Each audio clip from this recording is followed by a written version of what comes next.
Abavubuka ba FDC abeyita aba Red Top balabudde abakuumaddembe obutakyankalanya nga baaniriza Kano Dr. Kizza Besigye ku Monday nga 3 oba Ssekyo bakubakolako nga bwe kisoboka. They cannot allow Mr. Katumba Wamala and Kale Kayihura to disorganize the return of His Excellency, the retired Kano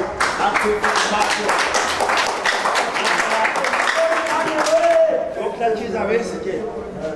Whoever is going to stand in his way will be blown away. Dr. Besigye must enter this country peacefully.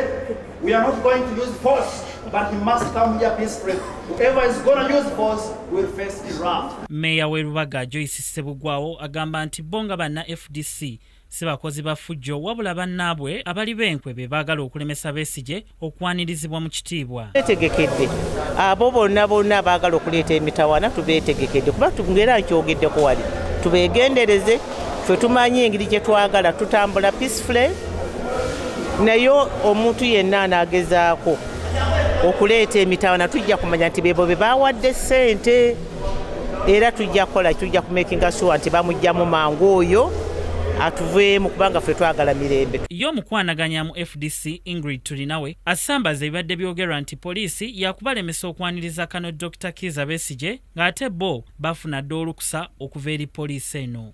Amawulire ag'obulimba nga bagamba nti poliisi yeetegese okutukuba nti poliisi tejja kutuukiriza era njagala mbakakase poliisi egenda kubeerawo ku airport, poliisi egenda kubeerawo mu makubo naye ekigitwala bagenda kwaniriza pulezidenti. Tebagenda kukuba abantu twatuula nabo mu meeting ne tukkaanya bagenda kutuweereza lidika yegenda okumutambuza okulaba nti traffic amamotoka n'abalala banaaba nga batambula ffenna tutambula bulungi mu lugendo olukima Dr. Besigye okumujja ku airport. Gye buvuddeko omu ku bakulira ebibiina by'abagoba ba bodaboda mu Kampala Kitata yalabula abavuzi ba bodaboda obutasaalimbira ntebe nga Besigye akomawo. Wabula bano bamulalise lwatu nti bodaboda zino zaabwe nga bw'anaazikwatako kajja mujjuutuka. Ate twagala kutegeeza nti bodaboda ze tuvuga zaffe ng'abantu era tuzeeteramu n'amafuta. Tugenda kuzitwala entebe Allah bw'abanga yateekateekanga ku olwo lw'ogenda okutwokya otumalewo ojja tusanga. Bwe lubanga lwe Allah lwe yateekateekanga ffenna tuli bakufiira ku lw'entebe ng'aba bodaboda tugenda kufiira ku lwa ntebe. Okwaniriza omukulembeze w'abantu. Oluvannyuma bakoze bulungi bwansi mwe bagogoledde ekitebe kya FDC nga beetegekera amadda ga Kano Kizza Besigye.